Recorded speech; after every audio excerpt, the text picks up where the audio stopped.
नमस्कार दोस्तों, कथा रिलोडेड में आपका एक बार फिर से स्वागत है। वो चैनल जहां हम जीवन के सबसे कठिन और सबसे गहरे सवालों के जवाब अपनी प्राचीन कथाओं और दर्शन की रोशनी में खोजने का प्रयास करते हैं। आज हम एक ऐसे ही प्रश्न को उठाने जा रहे हैं जो न्याय, भाग्य और हमारे पारिवारिक संबंधों की प्रकृति पर एक बहुत ही गंभीर और संवेदनशील सवाल खड़ा करता है। हम अक्सर अपने आसपास देखते हैं, एक बहुत ही सज्जन और धर्मात्मा जोड़े के घर एक विकलांग या गंभीर रूप से बीमार बच्चे का जन्म होता है। एक बेईमान और भ्रष्ट व्यक्ति के बच्चे जीवन में हर सुख सुविधा का आनंद लेते हैं। या फिर हम देखते हैं कि एक परिवार में पीढ़ी दर पीढ़ी एक ही तरह का दुख या एक ही तरह की बीमारी चली आ रही है, मानो कोई अदृश्य श्राप उनका पीछा कर रहा हो। इन दृश्यों को देखकर हमारे मन में अक्सर कर्म के सिद्धांत को लेकर एक गहरा संदेह और एक पीड़ादायक प्रश्न उठता है। हम सबने सुना है कि जैसा करोगे वैसा भरोगे। कर्म का सिद्धांत कहता है कि हर व्यक्ति अपने कर्मों के लिए स्वयं ही जिम्मेदार है। लेकिन अगर ये सच है, तो फिर एक नवजात शिशु जिसने अभी तक कोई कर्म किया ही नहीं है, उसे जन्म से ही इतना कष्ट क्यों मिलता है? क्या उसके इस दुख का कारण उसके माता पिता द्वारा किए गए कोई पाप हैं? क्या सच में किसी के कर्मों का फल उसके बच्चों को भोगना पड़ता है? ये एक ऐसा प्रश्न है जो हमें अंदर तक झकझोर देता है। ये कर्म के सिद्धांत के न्याय पर ही एक प्रश्न चिन्ह लगा देता है। अगर किसी और की गलती की सजा किसी निर्दोष को मिले, तो फिर ये कैसा न्याय हुआ? क्या हमारा सनातन दर्शन इतना कठोर और अतार्किक हो सकता है? कथा रिलोडेड की इस सबसे संवेदनशील और भ्रम को दूर करने वाली यात्रा में हम कर्म के सिद्धांत की इस सबसे जटिल गुत्थी को सुलझाने का प्रयास करेंगे। हम किसी भी सरल या सतही उत्तर से संतुष्ट नहीं होंगे। हम अपने शास्त्रों, विज्ञान और मनोविज्ञान की गहराइयों में उतरकर इस रहस्य को परत दर परत खोलेंगे। इस विस्तृत विश्लेषण में हम सबसे पहले कर्म के व्यक्तिगत सिद्धांत को समझेंगे, जैसा कि भगवद गीता में कहा गया है। हम जानेंगे कि क्यों मौलिक स्तर पर हर आत्मा अपने कर्मों के लिए स्वयं ही उत्तरदायी है। लेकिन फिर हम कहानी को आगे बढ़ाएंगे और सामूहिक कर्म, पारिवारिक कर्म और वंशानुगत संस्कारों की उन गहरी और सूक्ष्म अवधारणाओं को समझेंगे जो हमें एक दूसरे से अदृश्य धागों में बांधती हैं। हम आधुनिक विज्ञान की दुनिया में भी चलेंगे और देखेंगे कि कैसे एपिजेनेटिक्स और जेनरेशनल ट्रॉमा जैसे क्षेत्र अनजाने में ही हमारे शास्त्रों की इसी बात की पुष्टि कर रहे हैं कि माता-पिता के जीवन के अनुभव और उनके तनाव उनके बच्चों के डीएनए और स्वास्थ्य को भी प्रभावित कर सकते हैं। और अंत में हम ये स्थापित करेंगे कि बच्चों पर पड़ने वाले ये प्रभाव एक अटल सजा नहीं है, बल्कि एक चुनौती या एक अवसर है, अपने वंश के नकारात्मक पैटर्न को तोड़ने का और अपनी चेतना के विकास के माध्यम से न केवल अपना बल्कि अपनी आने वाली पीढ़ियों का भी भविष्य बदलने का। ये यात्रा आपको अपराध बोध और भय से मुक्त करके समझ और करुणा की ओर ले जाएगी। चलिए कर्म और वंश के इस सबसे गहरे और भावनात्मक रहस्य को समझने की इस अद्भुत यात्रा का आरंभ करते हैं। इस जटिल पहेली को सुलझाने की पहली और सबसे महत्वपूर्ण कुंजी कर्म के सिद्धांत के मूल आधार को समझना है, जैसा कि हमारे सर्वोच्च ग्रंथों में वर्णित है। और इसका सबसे स्पष्ट और शक्तिशाली वर्णन हमें श्रीमद् भगवद गीता में मिलता है। गीता और लगभग सभी उपनिषद एक स्वर में ये घोषणा करते हैं कि कर्म का सिद्धांत अपनी मूल प्रकृति में अत्यंत व्यक्तिगत यानी स्ट्रिक्टली इंडिविजुअल है। इसका अर्थ है कि प्रत्येक आत्मा या जीव अपने कर्मों का एक अद्वितीय और व्यक्तिगत खाता लेकर यात्रा करती है। आपके द्वारा किए गए कर्मों का फल केवल और केवल आपको ही भोगना पड़ेगा और किसी और के द्वारा किए गए कर्मों का फल आपको नहीं मिल सकता। ये एक बहुत ही सटीक और न्यायपूर्ण प्रणाली है। भगवान श्री कृष्ण गीता में बार बार अर्जुन को उसके अपने कर्म और अपने धर्म पर ध्यान केंद्रित करने के लिए कहते हैं। वे ये नहीं कहते कि तुम्हें दुर्योधन के पापों का फल मिलेगा या तुम्हारे कर्मों का फल तुम्हारे पुत्रों को भोगना पड़ेगा। वे कहते हैं, हे अर्जुन, तुम अपने कर्तव्य कर्म करो। यह सिद्धांत हमें एक गहरी व्यक्तिगत जिम्मेदारी का बोध कराता है। ये कहता है कि आप अपने सुख और अपने दुख के लिए पूरी तरह से स्वयं जिम्मेदार हैं। आप अपनी स्थिति के लिए अपने माता पिता, अपने समाज या ईश्वर को दोष नहीं दे सकते। तो फिर अगर ये सिद्धांत इतना स्पष्ट है, तो ये धारणा कहाँ से आई कि माता-पिता के कर्म बच्चों को प्रभावित करते हैं? क्या ये केवल एक सामाजिक अंधविश्वास है जिसे लोगों को डराने के लिए गढ़ा गया है? नहीं, कहानी इतनी सरल नहीं है, क्योंकि जिस तरह एक व्यक्ति का एक व्यक्तिगत अस्तित्व होता है, उसी तरह वो एक परिवार, एक समाज और एक राष्ट्र जैसे बड़े समूह का भी हिस्सा होता है। और यहीं पर कर्म के सिद्धांत का एक और अधिक सूक्ष्म और जटिल स्तर सामने आता है, जिसे हम सामूहिक कर्म यानी कलेक्टिव कर्म कह सकते हैं। इसे ऐसे समझिए, आप एक फुटबॉल टीम के खिलाड़ी हैं। आपका व्यक्तिगत कर्म, मैदान पर आप कैसा प्रदर्शन करते हैं, कितनी मेहनत करते हैं, ये आपका व्यक्तिगत कर्म है। इसका सीधा प्रभाव आपके अपने करियर पर पड़ेगा। टीम का सामूहिक कर्म, लेकिन मैच का अंतिम परिणाम यानी जीत या हार केवल आपके प्रदर्शन पर निर्भर नहीं करता, ये पूरी टीम के सामूहिक प्रदर्शन पर निर्भर करता है। यदि टीम जीतती है तो आपको भी जीत का श्रेय मिलेगा, भले ही आपने व्यक्तिगत रूप से अच्छा न खेला हो। और यदि टीम हारती है तो आपको भी हार का सामना करना पड़ेगा, भले ही आपने अपना बेस्ट प्रदर्शन क्यों न किया हो। इसी तरह हम सब एक पारिवारिक टीम का हिस्सा है। एक परिवार केवल अलग अलग व्यक्तियों का समूह नहीं है, ये एक एकल ऊर्जावान इकाई है। परिवार के सदस्यों के बीच गहरे भावनात्मक, मनोवैज्ञानिक और ऊर्जाजनिक बंधन होते हैं जो उन्हें एक दूसरे से जोड़ते हैं। जब एक परिवार का कोई सदस्य, विशेषकर मुखिया जैसे माता-पिता, कोई बहुत ही तीव्र कर्म करता है, चाहे वो बहुत अच्छा हो जैसे कोई महान संत का कार्य या बहुत बुरा हो जैसे कोई जघन्य अपराध, तो वो कर्म उस पूरे परिवार के सामूहिक ऊर्जा क्षेत्र में एक बहुत ही शक्तिशाली विंबन पैदा करता है। उस कर्म का सीधा और मुख्य फल तो उसी व्यक्ति को मिलेगा, लेकिन उस कर्म से उत्पन्न हुई ऊर्जा की तरंगें उस परिवार के बाकी सदस्यों को भी प्रभावित करती हैं। ठीक वैसे ही जैसे शांत पानी में एक बड़ा पत्थर फेंकने से उत्पन्न हुई लहरें किनारे पर बैठे हर व्यक्ति को छूती हैं। तो क्या बच्चों को माता-पिता के कर्मों का फल भोगना पड़ता है? शास्त्रीय और सटीक उत्तर है नहीं। उन्हें कर्म का फल नहीं भोगना पड़ता, लेकिन वे उस कर्म के प्रभाव यानी कॉन्सिक्वेंसेस से निश्चित रूप से प्रभावित होते हैं। इन दोनों में एक बहुत ही सूक्ष्म लेकिन महत्वपूर्ण अंतर है। फल का मतलब है कर्म का सीधा आध्यात्मिक परिणाम जो आत्मा के खाते में जुड़ता है। प्रभाव का मतलब है उस कर्म के कारण उत्पन्न हुई सांसारिक और मनोवैज्ञानिक परिस्थितियां। आइए इसे एक उदाहरण से समझते हैं। एक पिता, एक काल्पनिक पात्र रामलाल, अपनी मेहनत और ईमानदारी से एक बड़ा व्यापार खड़ा करता है और बहुत धन कमाता है। कर्म का फल, इस अच्छे कर्म का फल रामलाल को मिलेगा। उसे संतोष, सम्मान और पुण्य की प्राप्ति होगी जो उसका अगला जन्म सुधारेगा। कर्म का प्रभाव, इस अच्छे कर्म का प्रभाव उसके बच्चों पर पड़ेगा। उन्हें एक अच्छा, समृद्ध और सुरक्षित वातावरण मिलेगा, अच्छी शिक्षा मिलेगी और समाज में सम्मान मिलेगा। यहाँ बच्चों ने पिता के कर्म का फल नहीं भोगा, बल्कि वे उसके प्रभाव से लाभान्वित हुए। अब इसका उल्टा उदाहरण लेते हैं। एक दूसरा पिता यानी कि श्यामलाल धोखाधड़ी और भ्रष्टाचार से बहुत धन कमाता है। कर्म का फल, इस बुरे कर्म का फल श्यामलाल को स्वयं भोगना पड़ेगा। उसे भय, अशांति और पाप का बोझ झेलना पड़ेगा जो उसके भविष्य को अंधकारमय बनाएगा। कर्म का प्रभाव, इस बुरे कर्म का प्रभाव उसके बच्चों पर भी पड़ेगा। हो सकता है कि उन्हें भी उस धन से भौतिक सुख सुविधाएं मिले, लेकिन साथ ही साथ वे एक ऐसे वातावरण में बड़े होंगे जहां बेईमानी और अनैतिकता सामान्य है।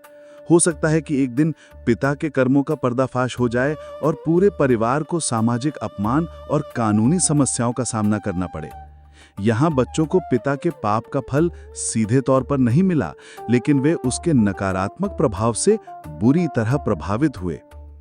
इस दृष्टिकोण से हम ये समझना शुरू करते हैं कि कर्म का सिद्धांत व्यक्तिगत होते हुए भी हमारे पारिवारिक और सामाजिक जीवन में एक दूसरे से कैसे गुथा हुआ है।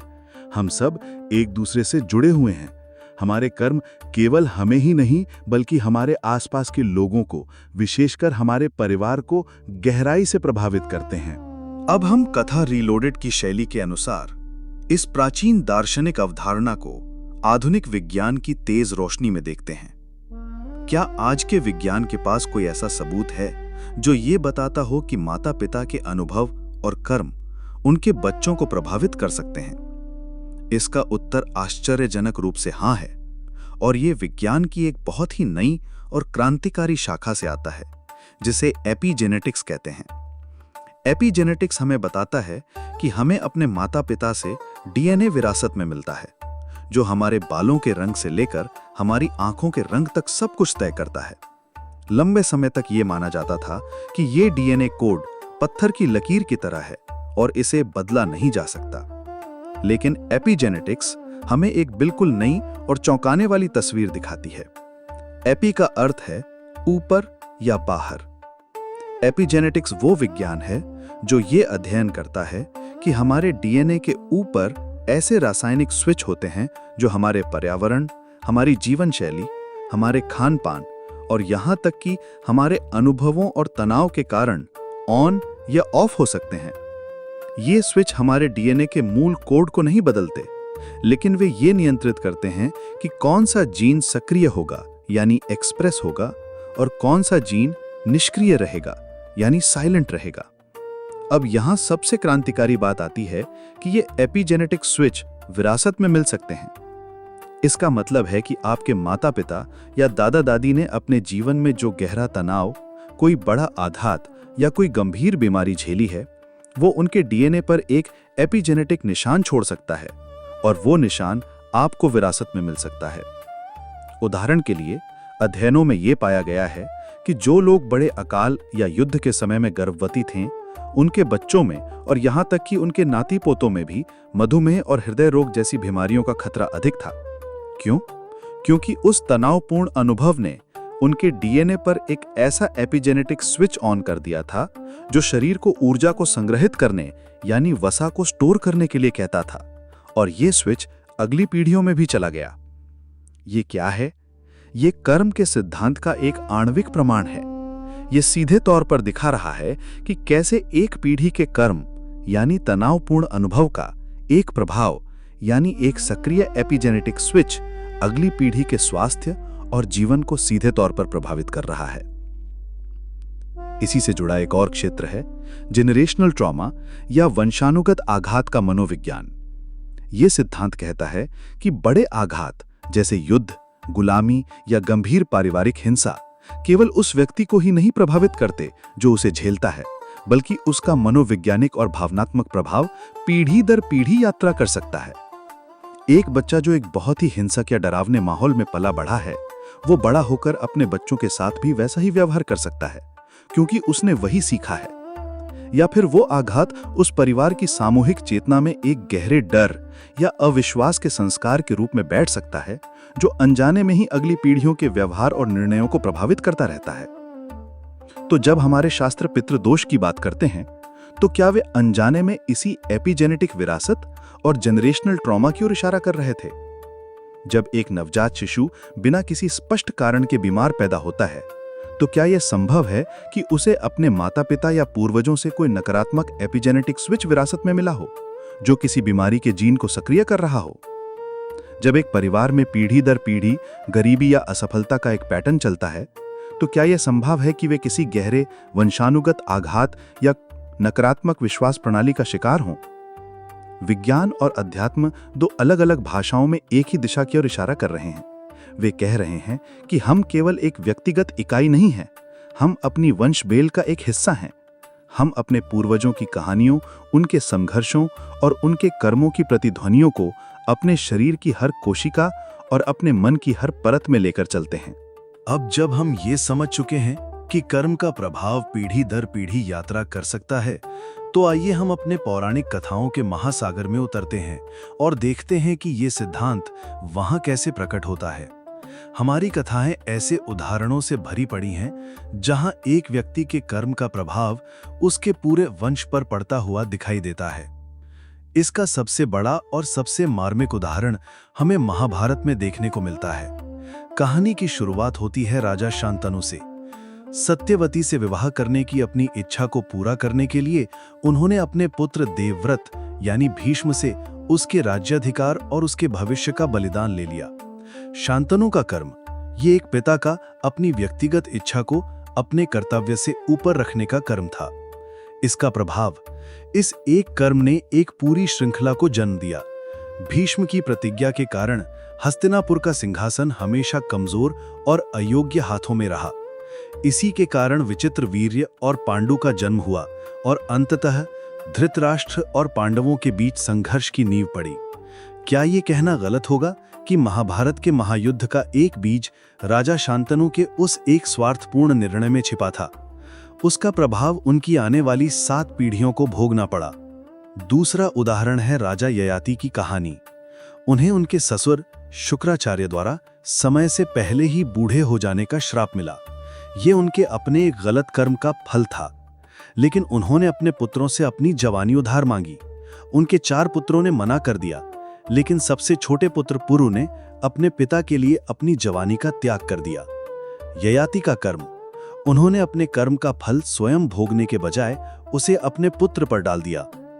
इसका प्रभाव, पुरु ने अपने पिता के प्रति अपने कर्तव्य का पालन तो किया, लेकिन उसे अपनी युवावस्था के अनमोल वर्ष खोने पड़े। ये सीधे तौर पर दिखाता है कि कैसे एक पिता के कर्म का बोझ एक पुत्र को उठाना पड़ा। लेकिन ये कहानी केवल नकारात्मक उदाहरण ही नहीं देती, ये सकारात्मक उदाहरण भी देती है।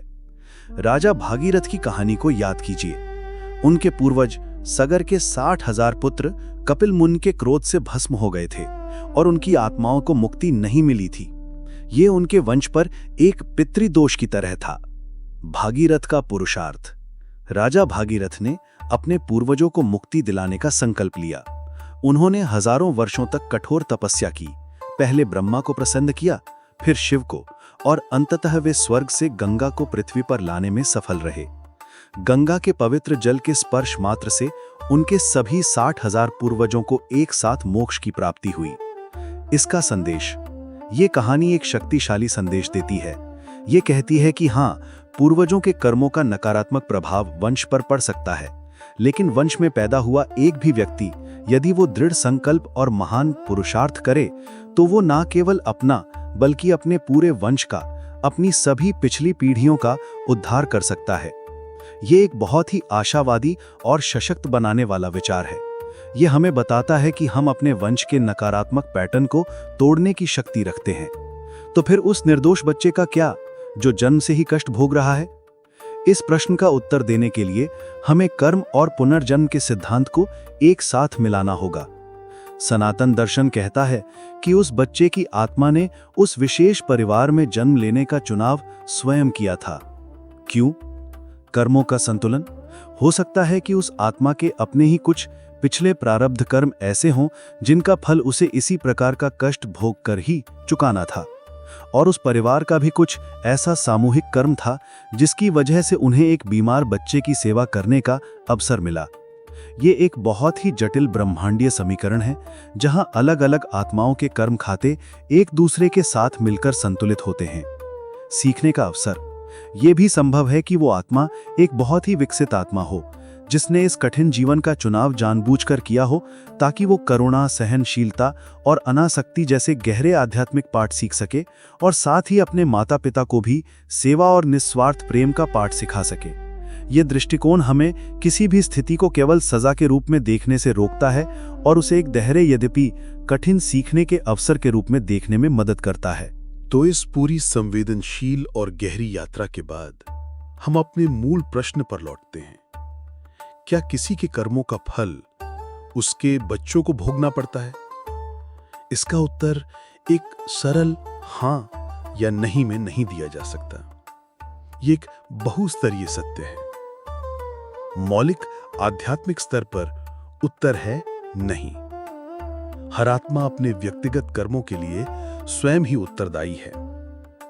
कर्म का फल यानी पुण्य या पाप सीधे तौर पर एक आत्मा से दूसरी आत्मा में स्थानांतरित नहीं हो सकता। न्याय का ब्रह्मांडीय नियम ऐसा होने की अनुमति नहीं देता।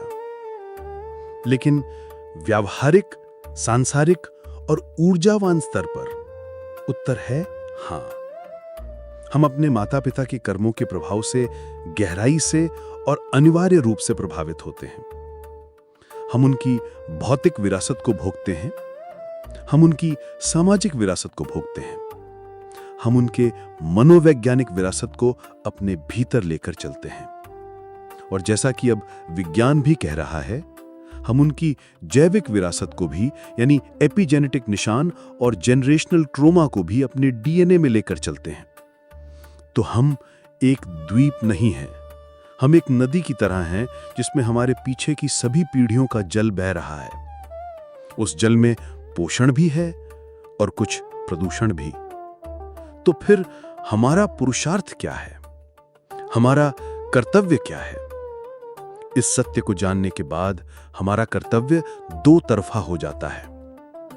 अतीत के प्रति हमारा कर्तव्य है कि हम अपने पूर्वजों के प्रति कृतज्ञता का भाव रखें, उनके अच्छे गुणों को याद करें, और यदि उनके कर्मों से कोई नकारात्मक पैटर्न हमारे वंश में चला आ रहा है तो श्राद्ध और प्रार्थना जैसे कर्मों द्वारा उस ऊर्जा को शुद्ध करने का प्रयास करें और उस पैटर्न को तोड़ने का संकल्प लें। हमें भगीरथ की तरह बनना है जो अपने वंश का उद्धार करता है। भविष्य के प्रति हमारा सबसे बड़ा कर्तव्य हमारी आने वाली पीढ़ियों के प्रति है। हमें याद रखना चाहिए कि हमारा हर कर्म, हर विचार और हर चुनाव केवल हमें ही नहीं बल्कि हमारे बच्चों और उनके भी बच्चों को प्रभावित करेगा।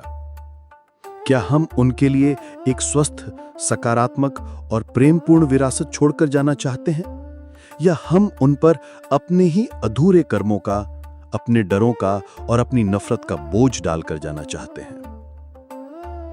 अंतिम संदेश, आप श्रृंखला की सबसे महत्वपूर्ण कड़ी हैं। ये ज्ञान हमें भयभीत या निराश करने के लिए नहीं है, यह हमें सशक्त बनाने के लिए है। यह हमें यह बताने के लिए है कि आप अपने वंश की श्रृंखला की सबसे महत्वपूर्ण कड़ी हैं। आप वही बिंदु हैं जहां अतीत और भविष्य मिलते हैं। आपके पास वो शक्ति है कि आप अतीत से चली आ रही नकारात्मक ऊर्जा के प्रवाह को रोक सकते हैं और भविष्य के लिए एक नई, सकारात्मक और प्रेमपूर्ण धारा का आरंभ कर सकते हैं। तो क्या बच्चों को माता-पिता के कर्मों का फल भोगना पड़ता है? शायद फल नहीं, लेकिन प्रभाव जरूर। लेकिन हर बच्चे के पास ये पुरुषार्थ करने की शक्ति भी होती है कि वो उस प्रभाव को एक अवसर में बदल दे। सीखने का अवसर, शुद्ध होने का अवसर और अपने पूरे वंश को एक नई, ऊंची दिशा देने का अवसर। इस प्रकार कर्म और वंश की इस यात्रा हमें गहरी व्यक्तिगत जिम्मेदारी का एहसास कराती है। उम्मीद है कि संवेदनशील चर्चा ने आपके मन में उठे कई जटिल प्रश्नों को शांत किया होगा और आपको एक नई, करुणामय दृष्टि प्रदान की होगी। अगर आपको हमारा यह प्रयास पसंद आया हो तो प्लीज इस वीडियो को लाइक करें, अपने विचार कमेंट्स में बताएं और हमारे सफर में शामिल होने के लिए कथा रिलोडेड को सब्सक्राइब करना ना भूलें। याद रखिएगा, हर कथा एक नई दृष्टि। यही है कथा रिलोडेड। हम जल्द ही मिलेंगे एक और रहस्यमयी और ज्ञानवर्धक कहानी के साथ। तब तक के लिए नमस्कार।